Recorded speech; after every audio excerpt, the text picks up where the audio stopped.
Aku rasa Gen Z mesti suka dengan beg macam ni. Lagi-lagi warna yang striking macam ni mesti Gen Z akan suka. Untuk boomer untuk gen yang macam aku sekarang ni suka juga, cuma aku bawa bila ada event-event je lah. Okey, ini adalah sling bag yang cantik yang korang boleh dapatkan dalam link kat bawah. Korang boleh pilih warna yang korang suka, tekan je sekarang, lepas tu boleh terus check out.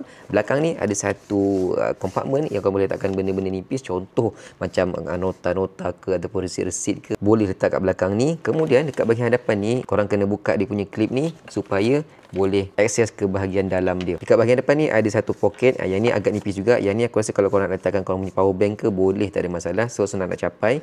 Lepas tu ada satu zip yang okey, cantik juga zip dia.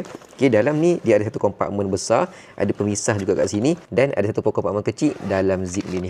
Okey, yang ni kecil je, boleh letak korang punya kunci kereta ke, duit shilling ke, tak ada masalah, letak dalam ni semua. Untuk saiz pula sling bag ni kecil je, iPad mini boleh masuk, iPad mini 8.5 inci. Untuk iPad ataupun tablet 10 inci pula boleh masuk, tapi dia tak boleh nak zip sebab dah terlebih had sedikit. Sling bag ni sesuai untuk korang bawa jalan-jalan, sesuai juga untuk korang bawa pergi kelas ataupun pergi dating. Nak dapatkan kat mana? Link ada kat bawah. Boleh pilih warna yang korang suka. Check out sekarang.